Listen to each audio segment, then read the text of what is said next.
పనిలేని లోకానికై పాటు, కడలేని జీవానికై చేటు. అర్థమైందండి మాట అందరికి? పాటు అంటే ఏంటి? పాటు కష్టము, శ్రమ, బాధ. నేను చాలా పాటు పడ్డాను అంటారు. అంటే ఒక్కో ప్రాంతానికి ఒక్కొక్క భాష ఉంటుంది. అలాగే మన పదాలు ఏవైతే బైబిల్లో ఉపయోగించబడ్డాయో ఆ పదాలని అర్థం చేసుకోవడానికి మనం ఇప్పుడు ప్రయత్నిస్తూ ఉండాలి. అలా అర్థం చేసుకోగలిగితేనే మనకి దాని భావం కానీ దేవుని యొక్క ఆలోచన కానీ మనకి అర్థమవుతూ ఉంటుంది. ఇంకా ఆ పదాల్లోని భావం యేసుక్రీస్తు వారు కూడా అంటారు కదా, మీరు ఆ వాక్య భావం ఏమిటో తెలుసుకుంటారంట. అలాగా మనం వాక్యాన్ని చదువుకునేటప్పుడు, నేర్చుకునేటప్పుడు పదాల యొక్క భావాన్ని కూడా ఆలోచించడం చాలా అంటే మరి పని లేని లోకానికై పాటు అంటే ఇదిగో మనం పాటు పడుతున్నాం, అక్కడ పని లేదంట. ఆ పని లేని లోకానికై పాటు పడుతున్నాం అంటున్నారు. ఇంకా కడలేని జీవానికై చేటు. అంటే చేటు అంటే నాశనము, కీడు, అశుభము, ఇంకా మరణం అని కూడా అనొచ్చు. ఇలాగా అర్థాలు వస్తాయి. మరి పని లేని లోకానికే పాటుపడుతూ కడలేని జీవానికి చేటు తెచ్చుకుంటున్నామని ఈ టైటిల్ యొక్క భావన. మరి పని గురించి మనం ఆలోచించగలిగితే బైబిల్లో ఎక్కువగా కనిపించే పని గురించి మనం ఆలోచిస్తే దేవుని మందిర నిర్మాణం. దేవుని మందిర నిర్మాణం. మరి ఈ నిర్మాణం కంటే ముందు దేవుడు పనిచేశాడు. దేవుడు 6 దినాలు పనిచేసి 7వ దినాన్న విశ్రాంతి తీసుకున్నాడు. 6 దినాలు పని తన పనిగా చేశారు. ఏమండి? 6 దినాల పని ఎవరి పనిగా చేశారు? తన పనిగా చేశారు. తన కోసం చేసుకున్నాడా? మరి ఆయన ఏమన్నా అనుభవిస్తున్నాడా? దీన్ని లేదు కదా. ఆయన ఏమన్నా వచ్చి ఇక్కడ ఇదిగో నాకు ఇది కావాలి, నాకు అది కావాలని ఏమన్నా కోరుకుంటున్నాడా? లేదు. మరి తన కోసం తన పనిగా చేసుకున్న ఒకసారి ఆ మాట చూసి ముందుకెళ్దామంటే ఆదికాండం 2వ అధ్యాయం, ఆదికాండం 2వ అధ్యాయం 2వ వచనం. దేవుడు తాను చేసిన ఎవరి పని అంటే ఎవరి పని? తన పని. ఏమండి? తన పన? భూమి చేయడం తన పన, సూర్యుడిని చేయడం తన పన, గాలి చేయడం తన పన. ఆలోచించండి. అంటే తన పని 7వ దినములోగా చేశారు. 7వ దినములోగా సంపూర్తి చేశారు. ఇంకా తాను చేసిన తన పని అంతటి నుండి 7వ దినమున విశ్రమించారు. ఏమంటే ఎంత పర్ఫెక్ట్ గా ఎవరుంటాం మనం? నేను ఈ పని ఫలానా పని చేద్దాం అనుకుంటున్నాను, నేను ఒకరికి ఈ రోజు వెళ్ళి వాకింగ్ చెప్దాం అనుకుంటున్నాను, తర్వాత చెప్తాంలే, వెళ్దాంలే, ఇంకా టైం ఉంది కదా, వెళ్దాంలే, ఇంకా మనకి దేవుడు టైం ఇచ్చాడు కదా, ఈ రోజు నాకు బిజీ. ఏ బిజీ? జీవనోపాధికై బిజీ, ఆత్మను రక్షించడానికి కాదు. అంటే ఇలా మనం ఆలోచించగలిగితే ఇదిగో నా పిల్లలు నాకు కావాలి అన్నట్టుగా నా పిల్లల కోసం నా పిల్లలకు చేసే పనిని తన పనిగా ఆలోచించుకుని తన పని ఎన్నో దినంలోగా 7వ దినములోగా, అంటే నేను ఈ 6 దినాల్లో సృష్టి చేయాలి అని దేవుడు అనుకుని ఆ సృష్టి చేయడం జరిగింది. అవునా కదండి? ఎందుకు 1 నెల తీసుకోవచ్చు కదా, 2 నెలలు తీసుకోవచ్చు కదా, 3 నెలలు తీసుకోవచ్చు కదా. ఆ టైం పీరియడ్ ఎందుకు పెట్టుకున్నాడు ఆయన? ఆ టైం ఏం అవసరం ఆయనకి? ఆలోచించండి. అంటే దేవుడు ఏదైతే అనుకున్నాడో, దేవుడు ఏదైతే చెబుతాడో, దేవుడు ఏదైతే మనకి చేయబోతున్నాడో ఖచ్చితంగా చేస్తాం, ఖచ్చితంగా జరుగుతుంది. అలాగా దేవుడు దేన్నైతే అనుకున్నాడో ఆ పని ఖచ్చితంగా చేశాడు. పని గురించి మనం బైబిల్లో ఆలోచించగలిగితే మొట్టమొదటి పని ఎవరిదండి? దేవుడే. దేవుడు తాను చేశాడు పని, తన పని కింద చేశాడండి, తన పని కింద చేశాడు. కానీ అనుభవిస్తున్నది ఎవరు? మనిషి. అంటే నువ్వు తనవాడు అనుకున్నాడు, నువ్వెవరో అనుకోలేదు, నా కుమారుడు అనుకున్నాడు. అంతే కదండి. ఈ రోజు తల్లిదండ్రులను ఆలోచిస్తే ఒక పాప గాని బాబు గాని పుట్టినప్పుడు ఇదిగో నా కుమార్తె బయటకు వస్తుంది, నా కుమార్తెని నేను కనబోతున్నాను, నా కొడుకుని నేను కనబోతున్నాను అని కొడుకుకి ఏదైతే కావాలో అన్ని సమకూర్చుకుంటారు. అవునా? ముందే పాల బాటిల్ కొంటారు, ముందే ఉయ్యాలు కొంటారు, ముందే ఆయనకి ఏమైతే కావాలో బట్టలు అన్ని ఎన్నో, అంటే చుట్టుపక్కల కూడా రిలేషన్స్ కూడా ఏం చేస్తారండి? ఇదిగో పుట్టబోతున్న బిడ్డకి ఈ జుబ్బాలని అవని ఇవన్నీ అనేకమైన బట్టలు కూడా తీసుకుని వస్తూ ఉంటారు. అంటే ఏదైతే శరీరానికి అవసరమో అన్ని సమకూర్చి పెట్టుకుంటారు. ఈవెన్ పుట్టినప్పుడనే కాదండి, ఇప్పటికీ మనం చేస్తున్న పని అదే. ఏం చేస్తున్నారు బ్రదర్ అంటే, మరి ఎంతమంది మీకు పిల్లలు, ఏం చేస్తున్నారు అని అడిగితే మాకు 8 మంది పిల్లలండి, మరి చదివిస్తున్నాను. ఎలా చెప్తారు తెలుసా? కష్టపడి చదివిస్తున్నానండి, కష్టపడి పెంచుతున్నానండి, నా కష్టార్జితం కడుతున్నానండి. నెలకి 50,000 లక్ష రూపాయలు, సంవత్సరానికి ఇదిగో ఇన్ని లక్షలు పెట్టి నేను చదివిస్తున్నానండి. అంటే నువ్వు చేసే కష్టం ఎవరి గురించి అని ఆలోచిస్తే ఇదిగో నీ పిల్లల గురించి. మరి దేవుడు చేసిన కష్టం ఎవరి గురించి? తన పని అనుకున్నారు కదా ఆయన. ఆ పని ఎవరి గురించి అంటే ఇదిగో పిల్లలమైన మనం. తాను పని చేశారు. మరి ఇలా పని గురించి మనం ఆలోచించుకుంటూ వెళ్ళిపోతే యెహోవా మందిరాన్ని లేదా దేవుని మందిరాన్ని కట్టమని సొలొమోను చేత దావీదు గారికి చెప్పారు. దావీదు గారి కుమారుడు ద్వారా కట్టిస్తానని చెప్పారు. ఆ మాట ఒకసారి చూసుకుని వెళ్ళిపోవాలండి. 2వ దినవృత్తాంతములు 8వ అధ్యాయం 16. యెహోవా మందిరమునకు పునాది వేయించిన దినమును మొదలుకుని అది సంపూర్ణమగు వరకు సొలొమోను పని అంతా చేయించెను. అప్పుడు యెహోవా మందిరము, అప్పుడు ఎవరు చేయించారండి పని? సొలొమోను గారు చేయించారు. ఎవరి పని? యెహోవా. అంటే దేవుని పని, దేవుని మందిరాన్ని కట్టించారు. ఇప్పుడు దేవుడు తన పని చేశాడు, నాకు ఒక మందిరాన్ని కట్టమని అడిగాడా? లేదు. అయితే పనిలో పాల్గొన్నాడా దేవుడు? మీరు చేసే పనిలో పాల్గొన్నాడా? ఇదిగో నాయన నీ వల్ల వద్దు, నీ కొడుకు కుమారుడి చేత కట్టిస్తాను నేను. ఎలాగా మరి ఆలోచన కలిగింది కదా, మరి నీ కుమారుడి చేత కట్టిస్తాను అని సొలొమోను గారి చేత మందిరాన్ని కట్టించారు. అంటే పని చేస్తున్నారు, దేవుని పని చేస్తున్నారు, అందరూ దేవుని పనిలో ఉన్నారు. మరి ఇలాగా మందిరాన్ని కట్టి ఆ మందిరంలో కొన్ని వేల మంది, కొన్ని లక్షల మంది ఆరాధించుకోవడానికి, ఇదిగో ఈ మందిరంలో దేవుడు ఉంటాడు అనడానికి, ఇలాగా ఆ రోజుల్లో మరి సొలొమోను గారు కట్టిన మందిరమే ఆధారం. అంతేనంటే సొలొమోను గారు కట్టిన మందిరమే ఆధారం. అంటే ఈ రోజు ఇప్పుడు ఇలా మనం కూడుకోవడానికి ఇదిగో ఈ బిల్డింగ్ ఎలా అయితే అవసరం పడుతుందో, అప్పటి కాలంలో కూడా ఇదిగో సొలొమోను గారు కట్టిన బంగారు దేవాలయం. మరి యేసుక్రీస్తు వారు వచ్చారండి. యేసుక్రీస్తు వారు కూడా భూమి మీదకి వచ్చారు కదా. యేసుక్రీస్తు వారు వచ్చిన తర్వాత ఆయన ఏం చేశారో చూద్దాం. యోహాను సువార్త 17వ అధ్యాయము 4వ వచనం. యోహాను సువార్త 17వ అధ్యాయము 4వ వచనం. చేయుటకు నీవు నాకు ఇచ్చిన ఆ పనిని సంపూర్ణముగా అంటున్నారు చూడండి, సంపూర్ణముగా నెరవేర్చి భూమి మీద నిన్ను మహిమపరిచితిని. యేసుక్రీస్తు వారు చేసిన పనిని మనం ఆలోచించగలిగితే ఇదిగో యేసుక్రీస్తు వారి లాగా మనం బ్రతికే అవకాశం.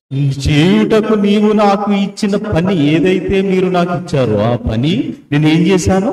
సంపూర్ణముగా. అంటే పూర్ణము అంటే సంపూర్ణంగా చేసి ఎక్కడ గ్యాప్ లేదు. ఇంకా పూర్ణం అంటే ఏంటంటే ఒక 0 గీసామనుకో, దానికి ఎక్కడ గ్యాప్. అలాగా సంపూర్ణముగా నీ పని చేశాను, నేను సంపూర్ణంగా నీ పని చేశానని చెప్పి ఏం చేశారు?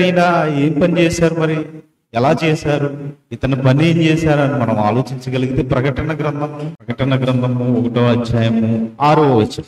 మనలను ప్రేమించుచు తన రక్తము వలన మన పాపముల నుండి మనలను విడిపించిన వానికి మహిమయు ప్రభావమును యుగ యుగములో కలుగునుగాక. ఆమేన్. ఆయన మనలను తన తండ్రియగు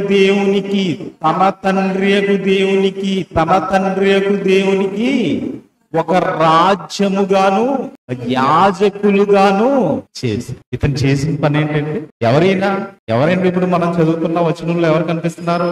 యేసుక్రీస్తు వారు ఏం చేశారంట? తన తండ్రి అయిన దేవునికి ఒక రాజ్యముగాను యాజకులుగాను చేసి. అంటే ఇదిగో నా తండ్రి పని చేశారు. ఇది వరకు 6 దినాలు సృష్టి చేశారు, 6 దినాలు కష్టపడ్డారు.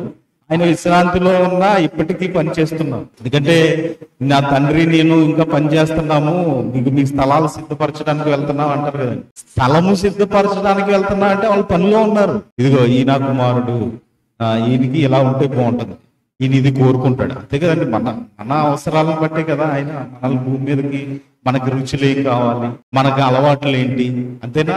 మన నాలుకని పెట్టాడు ఆయన. ఏమన్నా అడిగి పెట్టాడా? ఇదిగో నేను నాలుకని పెడతాను ఆయన, నీకు ఇన్ని రుచులు నేను ఇస్తున్నానని ఏమన్నా అడిగి పెట్టాడా? మీరు ఏమన్నా కోరుకున్నారా? నాకు 4 ఇచ్చావు కదా, నాకు ఈ రుచి కావాలా, ఆ రుచి కావాలని. నువ్వు తిన్న తర్వాతే చెప్పగలదు ఆ రుచి అండి. అంటే ఆయన పని అండి, ఇది ఆయన పని. మరి ఇదంతా ఎందుకు చేశారు అని మనం ఆలోచించగలిగితే ఆయనకి ఏదో కావాలి. మరి యేసుక్రీస్తు వారిని పంపించి ఏం చేయించారంటే మనల్ని ఒక రాజ్యముగాను యాజకులుగాను చేయించారు. అంటే రాజులైన యాజక సమూహాన్ని మీరు తయారు చేయవలసిన పని ఉంది. ఇదిగో ఆ రోజు మందిరానికి యాజకులు ఉన్నారు కదా, ఆ రోజు మందిరానికి రాజులు ఉన్నారు కదా, అలాగా ఇప్పుడు ఆత్మీయంగా ఒక మందిరం కట్టబడుతుంది. ఇదే సంఘం అని మనం చెప్పుకుంటున్నాం కదా. మరి ఈ సంఘంలో యాజకులు ఉండాలి, రాజులు ఉండాలి. చూసుకుంటారులే, మనదే ఉంది, ఇల్లు వచ్చేస్తే అయిపోయి ఆయన చూసుకోండి. ఏది యాజకత్వం? మీరు చీకటిలో నుంచి వెలుగులోకి వచ్చారు కదా, రాజులైన యాజక సమూహం అని పిలువబడుతున్నారు కదా. మీ యాజకత్వం ఏది? మీ రాజసత్వం ఏది? కనిపిస్తుందా? ఆలోచించండి పిల్లలు. ఎందుకు అంటే ఈ రోజు వాక్యాన్ని చదువుకునేవారుగా ఉండకూడదు, పాటించేవారుగా ఉండాలి. ఎప్పుడైతే వాక్యాన్ని పాటిస్తున్నామో ఇదిగో అప్పుడు కనిపిస్తుంది మీ రాజసత్వం, మీ యాజకత్వం అప్పుడు కనిపిస్తుంది. అవునా కదండి? ఒక ఆత్మను రక్షించాలి. ఏది? ఆత్మను రక్షించే పని లేదు. ఆత్మను రక్షించే పని ఎప్పుడైతే మీరు చేస్తున్నారో అది అప్పుడు యాజకత్వం చేస్తున్నట్టు నువ్వు యాజకుడు అనిపించుకుంటావు. అంతే కదండి. రాజులైన తండ్రి యొక్క దేవునికి ఒక రాజ్యముగాను యాజకులుగాను చేసినన్నారు కదా ప్రకటన గ్రంథంలో మనం చదువుకున్నాం కదండి. అంతే కదా. ఎఫెసీ 2వ అధ్యాయం 10వ వచనం ప్రకారం ఇప్పుడు కూడా మనం ఏం చేయాలి? సువార్త చేయాలి. పని ఉందండి, మనకి పని ఉంది. అంటే ఈ పనిని ఆలోచించకుండా మన ఇష్టం వచ్చినట్టు మనం తిరుగుతాం. మరి ఇలాంటి పని ఆలోచించకుండా బ్రతుకుతున్నారా క్రైస్తవులు అంటే? అవునండి. ఇవి రోజు ఆదివారం కాబట్టి మనం కూడుకోవాలి అనే ఆలోచన తప్ప, ఇదిగో నేను ఒక ఆత్మను రక్షించాలి, నన్ను రాజు అన్నాడు, నన్ను యాజకుడు అన్నాడు, మరి యాజకుడిలాగా నేను బ్రతుకుతున్నానా, రాజులాగా నేను బ్రతుకుతున్నానా అని ఆలోచన లేదు. ఓకే, ఈ పనుల గురించి మనం ఆలోచించాం కదా. ఇంతకీ పని లేని లోకం అంటే ఏంటి? పని లేని లోకం ఎక్కడుంది చూద్దామా? ప్రసంగి గ్రంథం 9వ అధ్యాయం 10వ వచనం. ప్రసంగి గ్రంథము 9వ అధ్యాయము 10వ వచనం. చేయుటకు నీ చేతికి వచ్చిన ఏ పని అయినను, ఇదిగో మీకు పని వచ్చిందండి, ఏం పని వచ్చింది? ఇదిగో యాజకత్వం వచ్చింది, రాజసత్వం వచ్చింది. మరి మీరు ఈ పని మీ పని అప్పగింపబడింది కదా. చేయుటకు నీ చేతికి వచ్చిన పని ఈ పని ఎలా చేయాలంటే మీరు శక్తి లోపము లేకుండా చేయాలి. మరి శక్తి లోపము లేకుండా చేస్తున్నావా? లోపం లేకుండా చేస్తున్నామండి. శక్తి తర్వాత లోపం లేకుండా చేస్తున్నావా? ఆలోచించండి ప్రియులారా. ఎందుకంటే చేయుటకు నీ చేతికి వచ్చిన పని ఏంటి? ఒక ఆత్మను రక్షించాలి. అంతేనంటే ఒక ఆత్మను రక్షించాలి. మరి ఆత్మను రక్షించే పనిని వదిలేస్తున్నారేంటి? లేదు. స్వార్థ పనులు వదిలేస్తున్నారేంటి? సువార్త పని వదిలేస్తున్నారండి. అంటే సువార్తని విడిచిపెడితే ఆత్మను రక్షించలేవా? లేదు. ఆ రోజు యేసుక్రీస్తు వారు అందరినీ నిల్చోబెట్టి చెప్పవలసిన దేవుని మాటలు చెప్పవలసిన అవసరం ఏముంది? అందులో అందరూ నమ్ముకున్నారా? అందరూ విశ్వసించారా? లేదు. వస్తారండి, వెళ్ళిపోతారండి, మీటింగ్ పెడితే ఏం ప్రయోజనం అండి? ఇది కాదండి. నువ్వు పెట్టు, ఫస్ట్ పెట్టు, ఒక్కరైనా రక్షింపబడతారేమో. నువ్వు చెయ్యి, పని చేస్తేనే కదా. ఇప్పుడు ఇక్కడ మీ ఎదురుగుండా ఒక లారీ ఇసుక ఉందనుకో, ఈ లారీ ఇసుకని ఎదురుగుండా నుంచుని మీ ఎదురుగుండా కంపలు ఉన్నాయి, పారుంది, అన్నీ ఉన్నాయి. ఇవన్నీ ఎదురుగుండా పెట్టుకుని ఇసుకెప్పుడు మోతాం, ఇసుకెప్పుడు పైకి తీసుకెళ్తాం, ఇసుకని తీసుకెళ్ళగలమా? ఏమండి, ఇలా ఆలోచిస్తున్నారనుకో, మీరు చేయగలుగుతారండి. మీరు ఎంత మోయగలిగితే, మీకు ఎంతైతే శక్తి ఉందో, మీకు ఎంతైతే ఆ శక్తిని ఉపయోగించి, ఇదిగో మీరు ఆ గంపలో సగమే మోయగలుగుతారా, లేకపోతే పావే మోయగలుగుతారా? గంపలో వేసుకుని తీసుకువెళ్ళండి, కొద్దిగా తీసుకెళ్తే అది సాయంత్రానికి ఖాళీ అయిపోతుంది. కాబట్టి పని చేస్తే ఖాళీ అవుతుంది. పని చేస్తే నీ ఎదురుగుండా ఏదైతే అడ్డంగా ఉందో అది తొలగిపోతుంది. పని చేయకపోతే అంటే పని చెయ్యనివ్వకుండా సాతానుగాడు అడ్డంకులు కడుతున్నాడు. ఏదైతే మీరు పని నిర్ణయించుకున్నారో, ఏవైతే పని చేయాలనుకుంటున్నారో ఆ పని చేయకుండా సాతానుగాడు అడ్డంకులు కడతాడు. అంటే ఆ అడ్డం తీయడానికి మీరు ఏం చేయాలి? పని చేయాలి. అంతేనండి. అంటే మీ చేయుటకు నీ చేతికి వచ్చిన ఏ పని అయినను, సంఘంలో వచ్చారు, మీరు సంఘంలో ఉన్నారు, మీకు ఏ పని వచ్చు? మీరేం పని నేర్చుకున్నారు సంఘంలో? అదే శక్తి లోపము లేకుండా చేయండి. అంటే శక్తి లోపం లేకుండా చేస్తున్నారా? లేదండి. ఇప్పుడు ఫర్ ఎగ్జాంపుల్ మన సంఘాన్ని మనల్ని ఆలోచించుకున్నాం. మనం 8 గంటలకు అనుకున్నాం కదా, ఎన్ని గంటలకు వచ్చామండి? ఆలోచించుకోవాలి కదా, మనం కూడా ఆలోచించుకోవాలి. నేనే 8-10 నిమిషాలకు వచ్చాను. అంటే లోపం ఉందా? మనలో లోపం ఉందా? ఉంది. ఆ లోపాన్ని సరి చేసుకునే వారిగా మనం ఉండాలి. ఎగ్జాంపుల్ చెప్పానంటే కించపరచడానికి నేను మాట్లాడలేదు, అందుకనే నేను చెప్పు. ఇలాగా పని అనేసరికి, ఇదిగో దేవుని పని అనేసరికి ముందుండే వారిగా ఉండాలి. అదేనండి శక్తి లోపం లేకుండా చేయడం అంటే అదే. ఇదిగో ఒక మీటింగ్ మీరు చేయాలనుకున్నారా? ఇదిగో శక్తి లోపం లేకుండా చేయండి. నేను ఇంతే చేయగలుగుతాను. మీరు ఎంత చేయగలుగుతారు? ఇంతే చేయగలుగుతారు. ఏదో పెద్దగా ఏదో ఎదుటి పుల్లిని చూసి నక్క వాతలు వేసుకున్నట్టు ఎవరినో చూసి మనం వాతలు పెట్టుకోకూడదండి. మనం ఎంత చేయగలరు? నేను ఒకరికే వాక్యం చెప్పగలదునా? నేను ఒకరికే చెప్తాను. నేను ఇద్దరికే వాక్యం చెప్పగలదునా? ఇద్దరికే చెప్తాను. ఇలా ఆలోచించుకోవాలి. నేను ఎంతైతే చేయగలదునో అంతే పని చేయాలి. అలాగా శక్తి లోపం లేకుండా చేయాలి. ఇప్పుడు చూడండి, రెండో మాట చూడండి, ఏమంటున్నారు? రెండో మాట, నీవు పోవు మార్గము పాతాళమునందు ఏం లేదంట, పని అయినను, ఉపాయమైనను, తెలివి అయినను, జ్ఞానమైనను లేదు. ఏమన్నా ఉంటే నువ్వు ఇక్కడే చేయాలి. ఏదైనా పని ఉందంటే నువ్వు ఇక్కడే చేయాలి. అవునా కదండి?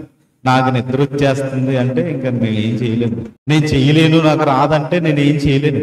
అంతే కదండి? నేను కూడా అంతే కదా. ఇదిగో నాకు ఒక పని అప్పగింపబడింది అనుకోండి, నేను చేయలేనంటే ఎవరు బాధ్యులు దానికి? నేనే. ఎవరో కాదండి, నేనే. అంటే ఇదిగో చేయుటం నీ చేతికి వచ్చిన ఏ పని అయినను శక్తి లోపము లేకుండా చెయ్యము. నీవు పోవు పాతాళమునందు, ఎక్కడికి వెళ్ళిపోతావు అంట? మనం అలానికి వెళ్ళిపోతాం. ఆ పాతాళములో పని లేదంట. అదేనండి, పని లేని లోకానికై ఈ భూమి మీద ఏం చేస్తున్నాం మనం? పాటు పడతాం. అంటే ఇదిగో ఆ పాతాళంలో పని లేదు. కిందకి వెళ్ళిపోతాం కదా ఒక రోజు. ఆ పాతాళంలో పని లేదు, ఉపాయము లేదు, తెలివి లేదు, జ్ఞానము లేదు. మరి ఆ పనికి తొందరపడుతున్నాం. ఇప్పుడు ఫర్ ఎగ్జాంపుల్ 6 గంటలకు డ్యూటీ అనుకుంటే మనం ఎన్ని గంటలకు లెగిస్తాం? 5 గంటలకో 4:30కో లెగిస్తాం, వంట చేసుకుంటాం అని. 8 గంటలకు డ్యూటీ అనుకో, 6 గంటలకు లెగిస్తాం, 2 గంటల ముందరే. మరి దేవుని పనికి దేవుని పని అంటే అది పని కాదా?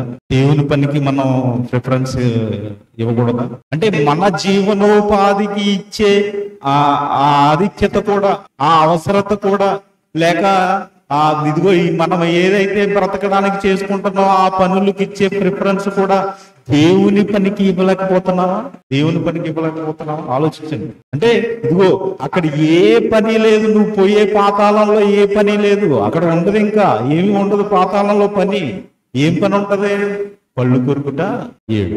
ఇంకా ఏడుతా ఉంటే నువ్వు ఎక్కడ ఏం చేస్తావంటే అక్కడ ఏమన్నా ఉంటుందా? ఏమన్నా ఆలోచిస్తావా?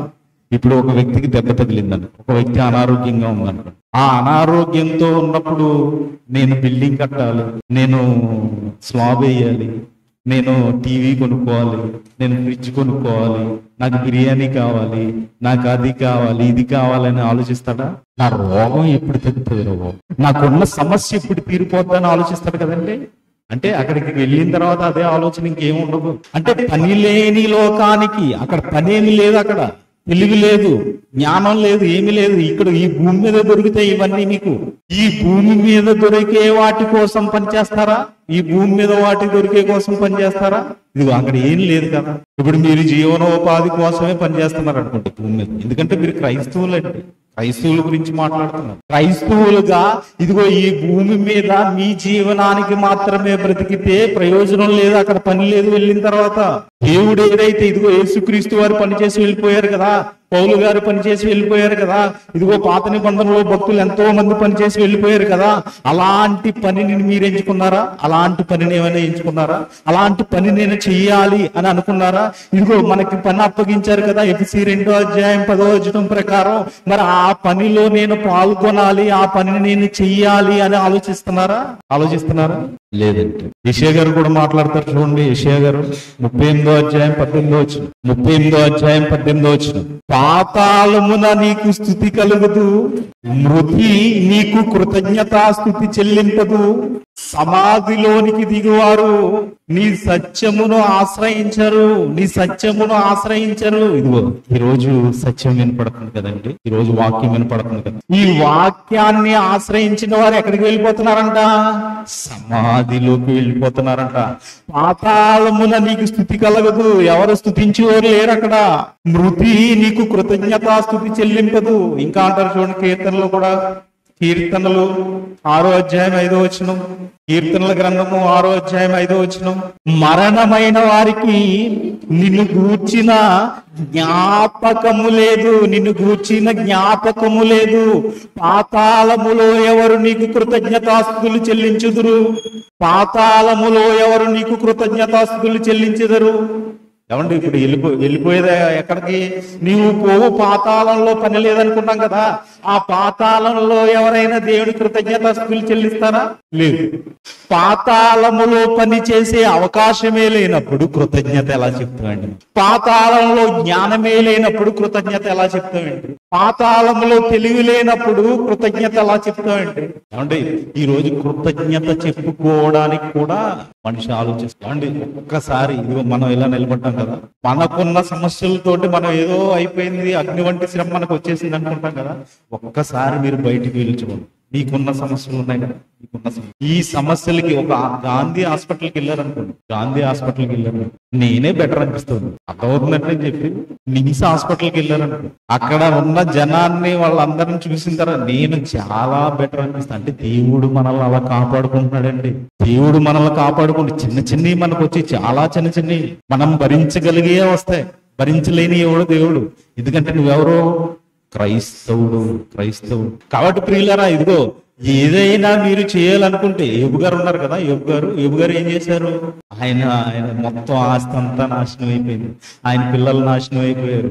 ఇదిగో ఆయన భార్య కూడా చివరకు వచ్చి, ఇంకా దేవుని యందు నువ్వు భయభక్తులు కలిగి ఉంటావా అని అనేసి ఏమన్నారు? నోటి మాటతో కూడా పాపం చేయలేదు. మరి ఈ రోజు మనకు వచ్చే సమస్యలను బట్టి దేవునికి కృతజ్ఞతాస్తుతులు చెల్లించగలుగుతున్నావా? దేవుడు నాకే ఎందుకు చేశాడు, నేనే దొరికానా, ఇంకా దేవుడికి ఎవరో దొరకలేదా? ఏమండి నా కుటుంబానికి ఎందుకు జరుగుతుంది ఇలాగా అనేవారు లేరా? క్రైస్తవులు యేసుక్రీస్తు వారిని నమ్ముకున్నవారు మాటలు ఇవి నేను చెప్పేవి. నన్నే టార్గెట్ చేయడండి దేవుడు అంట. మరి నిన్ను చేయబోతే ఇంకెవరు చేస్తారు? మనల్నే చేస్తాడు ఆయన. బాబు నువ్వు పరీక్షలో నగ్గాలి, నువ్వు 100కి 100 తెచ్చుకుంటావా, 50 తెచ్చుకుంటావా, మరి 35 లోపల తెచ్చుకుని ఫెయిల్ అయిపోతావా, ఇది పరీక్ష ఇది నీకు. అవునా కదండి? అంటే నువ్వు నిలబడగలిగితేనే మరి నీకు ఇచ్చేది ఉంది కదా, కడలేని జీవానికై చేయటమ్మా కదా. ఇది నువ్వు నిలబడలేదనుకో, అది కడలేని జీవానికి. అంటే ఏంటంటే కడ ఉండదు దానికి, చివరి అంతం లేదు దానికి. అంతము లేని జీవం ఉంది నీకు, నిత్య జీవం ఉంది. ఆ నిత్య జీవానికి బాట ఎక్కడ వేసుకోవాలి? ఈ భూమి మీదే. ఈ భూమి మీదే నీకు కృతజ్ఞతాస్తుతులు చెల్లించే అవసరం ఉంది. ఈ భూమి మీదే నువ్వు చేయగలవు ఆ పని. ఈ భూమి మీదే నువ్వు ఆయన కీర్తిని ప్రచురించగలవు. ఇంకా వేరే పాతాళానికి వెళ్ళిపోతే అక్కడ ఏమీ లేదు, తెలివి లేదు, జ్ఞానం లేదు, ఏమీ లేదండి. నువ్వు టెస్ట్ లో ఉన్నావండి, క్రైస్తవుడు మనం టెస్ట్ లో ఉన్నాం. ఈ టెస్ట్ పాస్ అవ్వాలి మనం. 88వ అధ్యాయం 10వ వచనం చూడండి. కీర్తనల గ్రంథము 88వ అధ్యాయం 10వ వచనం. మృతులకు నీవు అద్భుతములు చూపెదవా? ఆ ప్రేతలు ఏమన్నా లేచి నిన్ను స్తుతించదురా? ఏమండి, మృతులకి ఏమన్నా అద్భుతాలు చేస్తాడా దేవుడు? కొన్ని వాళ్ళు ఏమన్నా లేచి స్తుతిస్తారా? ఒక్క విషయం చెప్తాను, చాలా జాగ్రత్తగా దీన్ని రివర్స్ గా ఆలోచించండి, కొద్దిగా జాగ్రత్తగా ఆలోచించండి. మృతులు అంటున్నాడు కదా.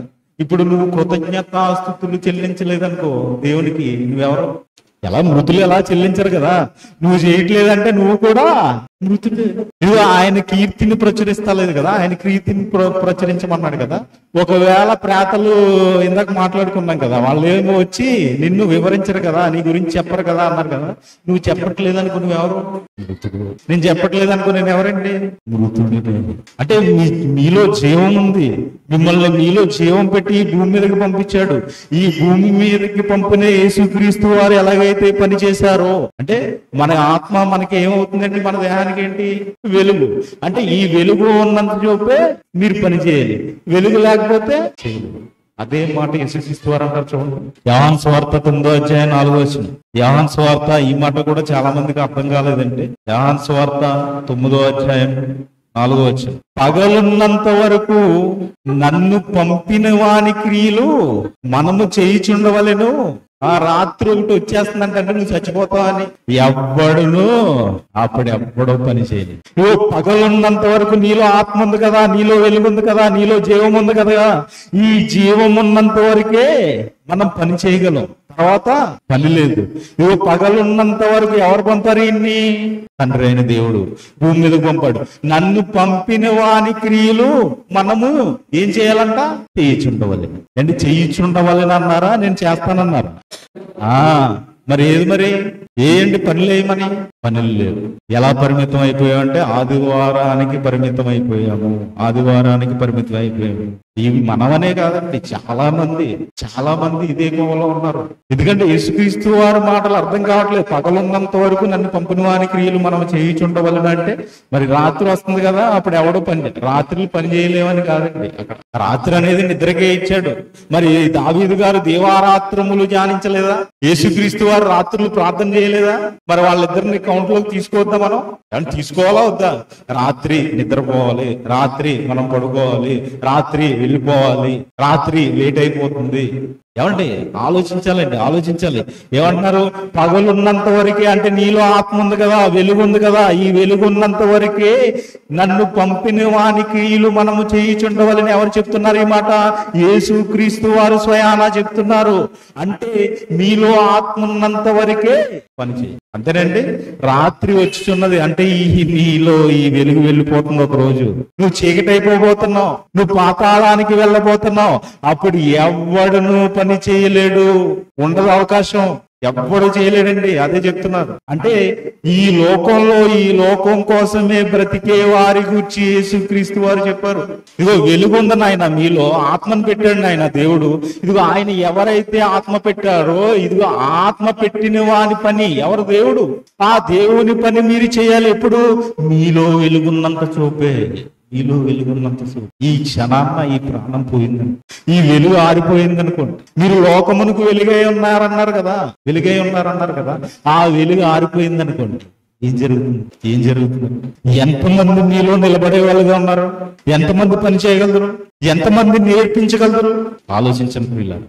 అంటే సంఘంలో ఉన్న ప్రతి ఒక్కరు యాజకులుగా ఉండాలి, యాజకులుగా ఉండాలి, రాజులుగా ఉండాలి. మీ రాజసత్వాన్ని చూపించాలి.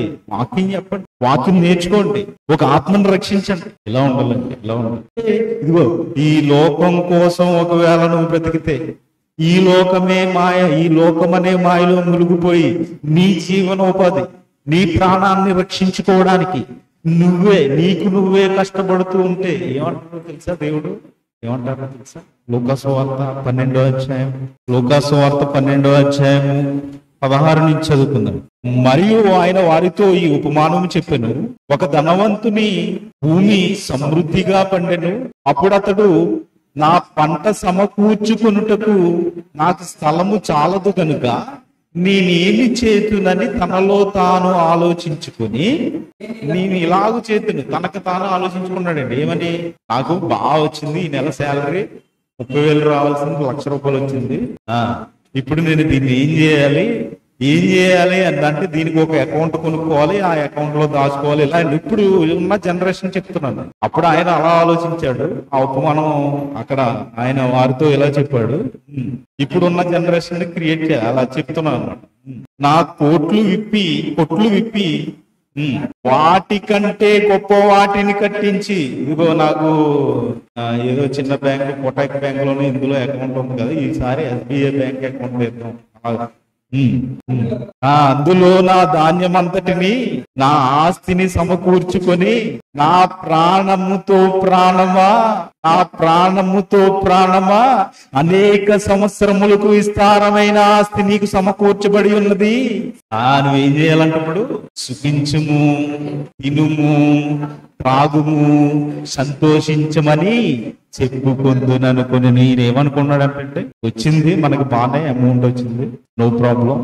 మనం డ్యూటీ చేయకపోయినా పర్లేదు, మనం ఎక్కడికి వెళ్ళకపోయినా పర్లేదు. ఏం చేయాలంటే ఇప్పుడు ఇదిగో ఆస్తి నీకు సమకూర్చబడి ఉన్నది ప్రాణానికి, ఆత్మకు కాదండి, శరీరానికి. చాలా మంది డబ్బు సంపాదించుకుని ట్రీట్మెంట్ లేక చనిపోలేదు.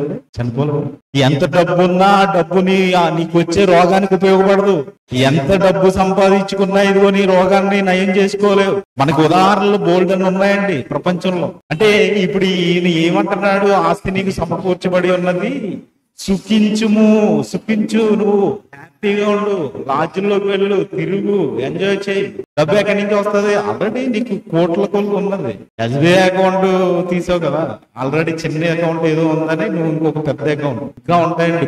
కోట్లు దాచుకునే అకౌంట్ ఉంటాయి తెలుసా? ఇంకా పేర్లు మనకి ఎందుకు కానీ మనకు తెలిసిన పేర్లు ఉన్నాయండి, చాలా బ్యాంకులు ఉన్నాయి, పేర్లు మనకు అవసరం లేదు. ఇంకేమంటున్నారు? సుఖించుము, తినుము, తాగుము, సంతోషించమని చెప్పుకుందుననుకునేను. ఈయన ఏమనుకున్నాడంటే, నాకు ఫుల్ లైఫ్ సెటిల్, అంతే కదండి. ఇదే మాట, నా లైఫ్ సెటిల్ అయింది, నా లైఫ్ సెటిల్ అయిపోయింది, నాకు తరతరాలు కూర్చుని తినొచ్చు అనుకుంటాడు. ఇప్పుడు ఈయన కూడా అదే కోవచ్చింది. అయితే ఇప్పుడు దేవుడు ఏమంటున్నాడు చూడండి, అయితే దేవుడు వెర్రివాడా. ఇది మీ భాషలో చెప్పండి, ఆడి మెంటలోడరా బాబు అంటారు కదా, ఏమంటారు మీరు? ఇంకా చాలా లోకంలో భాషలు చూసుకుంటే చాలా వస్తాయి. వెర్రివాడా, ఈ రాత్రి నీ ప్రాణమును అడుగుచున్నారు, ఎవరో నీ ప్రాణాన్ని అడుగుతున్నారంట. నీవు సిద్ధపరిచినవి ఏవగునని అతనితో చెప్పాను. చూసారంటే ఏమన్నాడంటే ఇప్పుడు ఆయన వెర్రివాడా. అంటే మనం ఎరువులుగా ఉన్నావా? చూసారా? ఈ రోజు మీకు లేదని బాధపడకండి. మిమ్మల్ని ఎన్నుకున్నాడు దేవుడు. నాకేదో లేదు, వాడు బాగా బ్రతుకుతున్నాడు, వాడికి చాలా ఉంది, వాడు కారులో తిరుగుతున్నాడు, వాడు విమానం ఎక్కాడు, ఇదే కదా మన బాధ అంతా. వదిలేయండి. వాడిని ఏమంటున్నాడు? ఇదిగో వాడు సమకూర్చుకున్నాడు, ఓకే కరెక్టే. ఇదిగో వాడు ఇప్పుడు దేవుడు చెప్పే మాట అండి. దేవుడు చెప్పాడు, వాడు ఎదురోడు, నువ్వే మంచోడు రా బాబు, జాగ్రత్తగా ఉండు, సంఘంలోనే ఉండు అని చెప్తున్నాడు. మనకి అర్థమవుతుందంటే, అంటే మనకు లేదని బాధపడకండి, లేమిలోనే నీకుంది పరలోకం, కడలేని జీవం ఉంది నీకు. కడలేని జీవానికి వెళ్ళిపోవాలి, నువ్వు నిత్య జీవం పొందుకోవాలి. అవునా కదండి? అలాంటి జీవాన్ని పొందుకోవడానికి ఇక్కడ భూమి మీద ఏం చేయాలి? ఆయన పని చేసుకుంటూ బ్రతికితే చాలు. నీకు ఇచ్చాడు కదా చిన్న జాబ్, ఏదో ఇచ్చాడు, నెలకు వస్తుంది, నువ్వు తింటున్నావు, బ్రతుకుతున్నావు. అప్పులు ఉన్నాయా, అప్పులు తీర్చుకుంటున్నావు స్లో. అంతేకాని నాకు ఏదో కావాలి, నాకు అది కావాలి, ఇదిగో నేను ఇలా సమకూర్చోవాలి, నేను సెటిల్ అయిపోవాలి, ఇలా ఆలోచించకండి. ఇలా ఎందుకంటే మీరు క్రీస్తు సంఘంగా ఉన్నారు. ఇంకా మనం చూడగలిగితే ధనవంతుడి గురించి కూడా ఆలోచించగలిగితే లూకా సువార్త 16వ అధ్యాయం 25వ వచనాన్ని చదవండి. అందుకు అబ్రహాం, ఈ సందర్భం మీకు అందరికీ తెలుసు కదంటే, ధనవంతుడు లాజరు సందర్భం మీకు అందరికీ తెలిసిందే.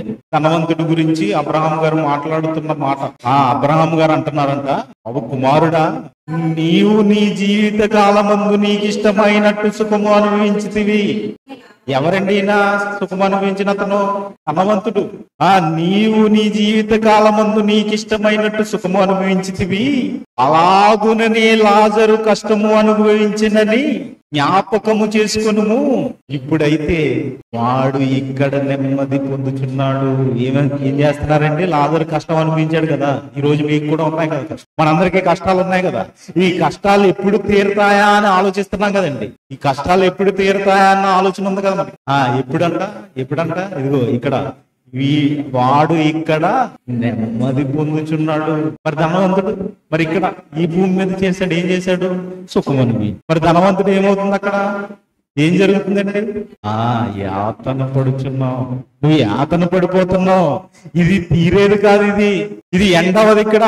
అలా యాతన పడుతూనే ఉంటావు, ఇంకా యాతన పడుతూనే ఉంటావు. అంటే పని లేని లోకానికే పాటు పడిపోతే నీకేముంటది అక్కడ? యాతన. కడలేని జీవానికి చేటు తెచ్చుకునేవాడు అవుతాడు. అంటే మీరు దేనికోసం బ్రతకాలి ఈ భూమి మీద? నిత్య జీవం పొందుకోవడానికి బ్రతకాలి. ఆ నిత్య జీవానికి చేటు తెచ్చుకునేవారుగా ఈ లోకమాయలో మునిగిపోకూడదు. మీరు అలా ఎప్పుడైతే ఇదిగో దేవుని కోసం దేవుని పని చేస్తూ ఇదిగో యేసుక్రీస్తు వారిని గుర్తు తెచ్చుకుంటూ, పౌలు గారిని గుర్తు తెచ్చుకుంటూ, భక్తులను గుర్తు తెచ్చుకుంటూ, ఇదిగో వీళ్ళు అలా చేశారు మనం కూడా ఇలా చేద్దామని ఎప్పుడైతే దేవుని పనిలో నిమగ్నమైపోతారో, ఇదిగో ఆ కడలేని జీవానికై ఇది ఆనందపడే చోటు. అంతేకాని నెమ్మది ఉంటుందంట అక్కడ. ఈ రోజు మన జీవితాల్లో నెమ్మది లేదని బాధపడుతున్నా, ఇదిగో నెమ్మది ఇవ్వబోతున్నాడు ఆయన. నెమ్మది ఉండే చోటు ఉంది. ఆ నెమ్మది ఉండే చోటుకు వెళ్ళిపోతాం మనం. ఆ నెమ్మది ఉండే చోటుకు వెళ్ళాలని మీ అందరినీ, అలాగే నన్ను నేను హెచ్చరించుకుంటూ ఈ మాటలు ముగిస్తున్నాను. ప్రార్థన చేసుకుని, పరలోకమందున్న మా తండ్రి, మీరు ఇచ్చిన అవకాశాన్ని బట్టి మీ కృతజ్ఞతాస్తుతులు చెల్లించుకుంటున్నాను తండ్రి. తండ్రి, మీరున్న లోకాలు చేరడానికి మాకు చేస్తున్న సహాయాన్ని బట్టి మీ కృతజ్ఞతాస్తుతులు చెల్లించుకుంటున్నాను తండ్రి. మరి ఈ లోకంలో, మరి ఈ మాయ లోకంలో మేము ఈ లోకం గురించి బ్రతక మీ గురించి బ్రతికి మీరున్న లోకాలు చేరడానికి మాకు అవకాశాన్ని ఇవ్వని అడుగుతున్నాం తండ్రి. మరి మేము ఎంతమంది అయితే ఇక్కడ కూడుకున్నామో, మరి మీరు ఇచ్చే పరలోకపు ఈవులను మా అందరికీ ఇవ్వమని, మరి ఎంతమంది అయితే పిల్లలు మీ వాక్యాన్ని శ్రద్ధగా విని హృదయంలో భద్రపరుచుకుంటున్నారో వారందరికీ తెలివిని, జ్ఞానాన్ని, సమయోచిత జ్ఞానాన్ని ప్రసాదించమని, అలాగే ఇక్కడ ఉన్న మేమందరం మరి మీ రాజ్యాన్ని చేరుకున్నటకు మాకు అవకాశం కల్పిస్తారని యేసుక్రీస్తు వారి పరిశుద్ధ నామములో ఈ ప్రార్థన అడిగి వేడుకుంటున్నాను తండ్రి. ఆమేన్. అందరికీ వందనాలండి.